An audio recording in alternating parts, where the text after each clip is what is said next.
ഞാനിപ്പോൾ നിൽക്കുന്നത് തിരുമലയിലെ ഷോപ്പിംഗ് കോംപ്ലക്സിൻ്റെ മുന്നിലാണ്. ഇവിടെയാണ് ഷോപ്പിംഗ് കോംപ്ലക്സിനുള്ളിലെ കൗൺസിലർ ഓഫീസിൽ തിരുമല കൗൺസിലർ കെ അനിൽകുമാർ ജീവനൊടുക്കിയത് എന്നുള്ളതാണ് നമുക്ക് ലഭിക്കുന്ന വിവരം.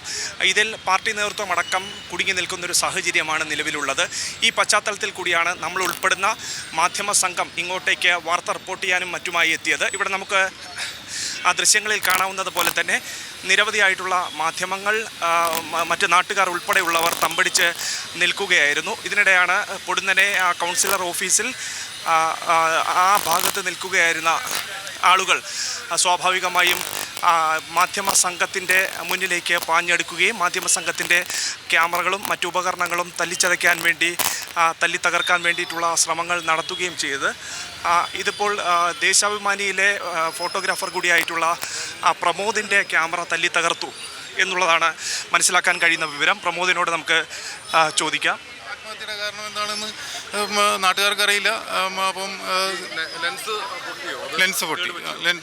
ലെൻസ് പൊട്ടുക, തല്ലി താഴെ വീണ സമയത്ത് പൊട്ടുകയായിരുന്നു. എന്താണ് അവിടെ ഒരു ചെറിയ സ്പേസാണ്, കൗൺസിലറുടെ ഓഫീസിന് മുമ്പിലാണ് നമ്മൾ മാധ്യമപ്രവർത്തകർ എല്ലാവരും നിന്നിരുന്നത്.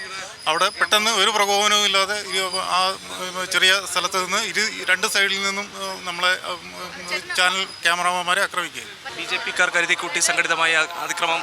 തീർച്ചയായും അവർ ഈ ആത്മഹത്യയുടെ കാരണം നമ്മൾ റിപ്പോർട്ട് ചെയ്യുന്നതാണ് അവരെ പ്രകോപിതരാക്കുന്നത്.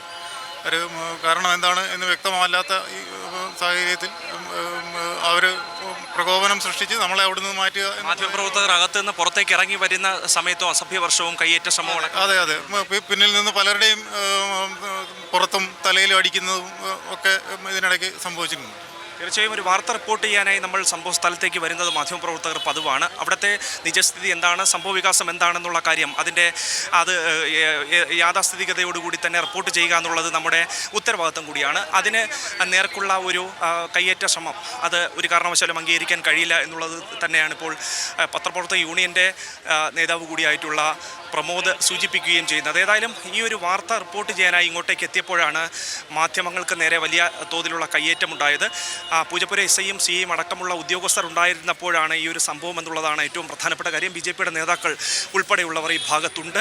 ഇവർ ഇതിൽ എന്ത് മറുപടിയാണ് പറയാൻ പോകുന്നതെന്നടക്കമുള്ള കാര്യങ്ങൾ കൂടി കാണേണ്ടതായിട്ട് കൂടിയുണ്ട്. നമുക്ക് ആ ദൃശ്യങ്ങളിൽ കാണുന്നത് പോലെ തന്നെ പ്രമോദിൻ്റെ പക്കലുണ്ടായിരുന്ന ലെൻസ് ഉൾപ്പെടെയുള്ള സാമഗ്രികൾ നശിച്ച ഒരു സാഹചര്യമാണ് ഇപ്പോൾ നിലവിലുള്ളത്. ഏതായാലും ഇതുമായി ബന്ധപ്പെട്ട് ഇപ്പോൾ സ്ഥലത്തിപ്പോഴും ചെറിയ തോതിലുള്ളൊരു സംഘർഷാവസ്ഥ നിലനിൽക്കുന്നൊരു പശ്ചാത്തലം തന്നെയാണ് നിലവിലുള്ളത്. അത് ഒരു പക്ഷേ കൂടുതൽ പോലീസിനെ നിയോഗിച്ചുകൊണ്ട് പോലീസ് കാര്യങ്ങൾ നിരീക്ഷിക്കുകയും ചെയ്യുന്നുണ്ട്. തിരുവനന്തപുരത്ത് നിന്ന് PV രഞ്ജിത്തിനൊപ്പം അഭിജിത്ത് ജയൻ, സി മലയാളം ന്യൂസ്.